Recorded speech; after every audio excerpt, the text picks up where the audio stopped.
देखो, हर किसी को लॉन्ग हेयर के साथ हेल्दी, स्ट्रॉन्ग और हाईली अट्रैक्टिव हेयर कट चाहिए। लेकिन प्रॉब्लम यह है कि जैसे जैसे हेयर लॉन्ग होते जाते हैं वैसे वैसे इश्यूज भी बढ़ने लगते हैं। हेयर फॉल, डैंड्रफ, ड्राइनेस, ये काफी कॉमन इश्यूज हैं और अगर इनका प्रॉपर केयर नहीं किया तो कुछ ही सालों में तुम्हारा लुक कम्प्लीटली चेंज हो सकता है। तो आज इस वीडियो में मैं तुम्हें स्टेप बाय स्टेप बताने वाला हूँ कि प्रॉपर तरीके से हेयर केयर कैसे करनी है। और अगर तुम्हारा हेयर फॉल कंट्रोल से बाहर जा रहा है या बॉल्ड स्पॉट्स दिखने लगे हैं तो वीडियो के एंड में एक होममेड ऑयलिंग मेथड बताने वाला हूँ जो एक्चुअली रीग्रोथ में हेल्प कर सकता है। So let's start. Step number 1, proper cleaning. सबसे पहले समझ लो, यहाँ सिर्फ हेयर क्लीन करने की बात नहीं हो रही, असल फोकस स्कैल्प क्लीनिंग पर है। हम रोज बाहर निकलते हैं, पोल्यूशन, डस्ट, स्वेट, ये सब धीरे धीरे स्कैल्प पर जमा होता रहता है, ऊपर से डर्ट भी। अगर ये रेगुलरली साफ नहीं किया तो यही आगे चलकर हेयर फॉल, डैंड्रफ और इचिंग की वजह बनता है। इसलिए रेगुलर क्लीनिंग जरूरी है और इसके लिए तुम्हें एक बेस्ट शैम्पू यूज करना है। लेकिन एक इंपॉर्टेंट बात समझ लो, कोई भी शैम्पू हो उसका सिर्फ एक काम है, हेयर और स्कैल्प को क्लीन करना। बस ये मत सोचो कि शैम्पू लगाने से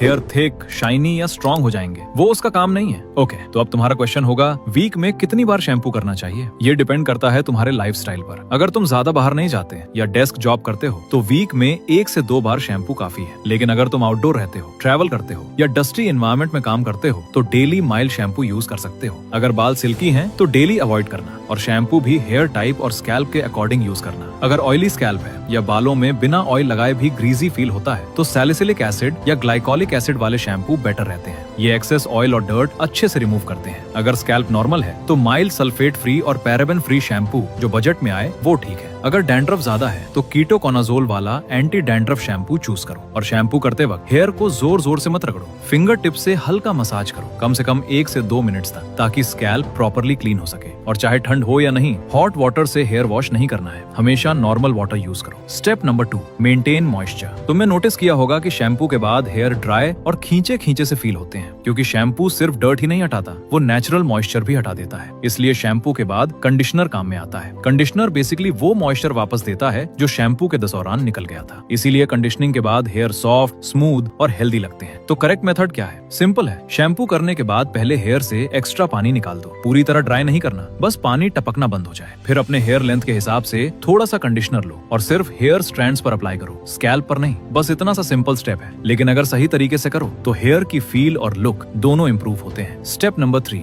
ड्राइंग। हेयर वॉश करने के बाद ज्यादातर लोग इस स्टेप को सीरियसली नहीं लेते, लेकिन हेयर ड्राइंग भी उतना ही इंपॉर्टेंट है। सबसे कॉमन गलती क्या है? वेट हेयर को टॉवल से जोर जोर से रब करना। जब हेयर गीले होते हैं तब वो सबसे ज्यादा वीक होते हैं। उस टाइम अगर तुम उन्हें जोर से रगड़ते हो तो ब्रेकेज बढ़ता है और धीरे धीरे रूट्स भी वीक हो सकते हैं। इसकी जगह क्या करना है? हेयर को जेंटली पैट करो, हल्के हल्के प्रेस करो। अगर पॉसिबल हो तो माइक्रोफाइबर टॉवल यूज करो। ये नॉर्मल टॉवल से बेटर वाटर एब्जॉर्ब करता है और फ्रिक्शन कम करता है, जिससे डैमेज भी कम होता है। अगर ड्रायर यूज कर रहे हो तो नॉर्मल कूल टेम्परेचर पर यूज करो, हॉट एयर अवॉइड करो, क्योंकि हीट स्कैल्प को ड्राई करती है, जिससे ड्राइनेस और डैंड्रफ दोनों बढ़ सकते हैं। इसलिए ड्राइंग को लाइटली मत लो, सही तरीके से करो। Step number 4, oiling. ऑयलिंग का सिंपल पर्पस है हेयर में मॉइस्चर ऐड करना और एक लाइट प्रोटेक्टिव लेयर देना। आजकल लोग हेयर सीरम भी यूज करते हैं, काम लगभग सेम है, मॉइस्चर, शाइन और स्मूथनेस। ऑयल कब लगाना है? शावर के बाद जब रेडी हो रहे हो, सिर्फ 2 से 3 ड्रॉप्स ऑयल हेयर स्ट्रैंड्स पर लगाओ, स्कैल्प पर नहीं। बचपन से सुनते आए हैं स्कैल्प पर ऑयल लगाओ, लेकिन सच ये है कि स्कैल्प ऑलरेडी नेचुरली ऑयली होती है। हेड में बॉडी की सबसे ज्यादा ऑयल ग्लैंड्स होती हैं, इसलिए एक्स्ट्रा ऑयल की जरूरत नहीं होती। हाँ, मंथ में 1 बार प्रॉपर ऑयल मसाज कर सकते हो। अगर ऑयली स्कैल्प या डैंड्रफ है तो हैवी ऑयलिंग अवॉइड करो और ऑयल ओवरनाइट मत छोड़ो, 1 आवर काफी है, फिर वॉश कर लो। अगर स्टाइलिंग प्रोडक्ट्स जैसे वैक्स, जेल,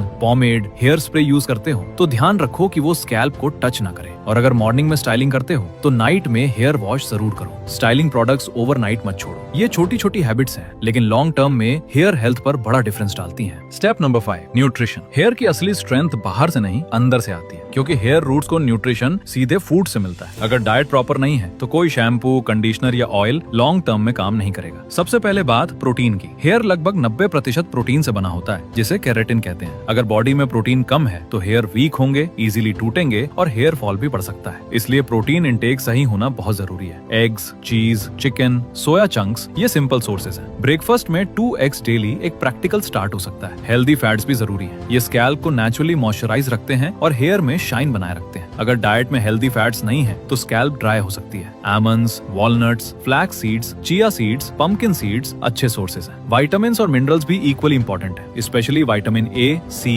ई, जिंक और biotin. Vitamin A scalp health के लिए इंपॉर्टेंट है। Spinach, broccoli, carrots, sweet potatoes खा सकते हो। विटामिन सी कोलेजन सपोर्ट करता है और हेयर रूट्स को इनडायरेक्टली स्ट्रॉन्ग बनाता है। ऑरेंजेस, आंवला, लेमन अच्छे सोर्सेज हैं। ये कुछ सिंपल फूड हैं जिससे तुम्हारे बाल हेल्दी और स्ट्रॉन्ग रहेंगे। Step number 6, hydration and lifestyle. देखो ये चीजें भी मैटर करती हैं, इसीलिए डेली 7 से 8 ग्लासेस वाटर पियो। वाटर कम होगा तो स्कैल्प ड्राई हो सकती है और डैंड्रफ भी बढ़ सकता है। प्रॉपर स्लीप लो, स्ट्रेस कम करो। Stress directly hair fall trigger करता है। नेचर में सिर्फ 5 मिनट्स वॉक करो, स्ट्रेस लगभग 30% तक रिड्यूस हो सकता है। अब सुनो एक लाइफ सेविंग टिप, और ऑनेस्टली ये थोड़ा वियर्ड लगेगा, लेकिन बिलीव करो, अनियन जूस रीग्रोथ में हेल्प कर सकता है। अगर तुम्हारा हेयर फॉल अब सीरियस लेवल पर पहुंच गया है या बॉल्ड स्पॉट साफ दिखने लगे हैं, तो अनियन जूस तुम्हारे लिए गेम चेंजर बन सकता है। 2002 की एक स्टडी में बॉल्ड स्पॉट्स वाले मेन ने 6 वीक्स तक दिन में 2 बार अनियन जूस यूज किया था और सिर्फ 4th वीक तक 93% लोगों में न्यू हेयर ग्रोथ दिखाई देने लगी। यूज करना भी सिंपल है, एक अनियन लो, उसका फ्रेश जूस निकाल लो, फिर कॉटन पैड या छोटा टॉवल उसमें डिप करो और जहाँ हेयर थिन हो रहे हैं या बॉल्ड एरिया है वहाँ जेंटली डैप कर दो। इसे मॉर्निंग और नाइट दोनों टाइम लगाओ, कम से कम 4 वीक्स तक कंसिस्टेंटली लगाओ। लगाने के बाद 15 मिनट्स ऐसे ही रहने दो, फिर नॉर्मल पानी से धो लो। अनियन जूस में सल्फर और एंटीऑक्सीडेंट्स होते हैं जो स्कैल्प में ब्लड फ्लो बढ़ाते हैं और इनएक्टिव हेयर फॉलिकल्स को फिर से एक्टिवेट करने में हेल्प करते हैं। अगर स्मेल प्रॉब्लम लगे तो थोड़ा सा कोकोनट ऑयल या रोज वाटर मिक्स कर लो, स्मेल काफी मैनेजेबल हो जाएगी। अगर तुम रेगुलरली करते रहोगे तो कुछ ही हफ्तों में छोटे छोटे न्यू हेयर्स दिखने शुरू हो जाएंगे और वहीं से तुम्हारा कमबैक शुरू होता है। देखो हेयर केयर के साथ हेयर स्टाइल भी मैटर करती है, तो अगर तुम्हें 2026 में अपने लुक्स को इम्प्रूव करना है तो स्क्रीन पर दिख रही वीडियो पे क्लिक करो। वहाँ मैंने अच्छे से एक्सप्लेन किया है कि तुम्हारे फेस पर कौन सी हेयर स्टाइल अच्छी लगेगी।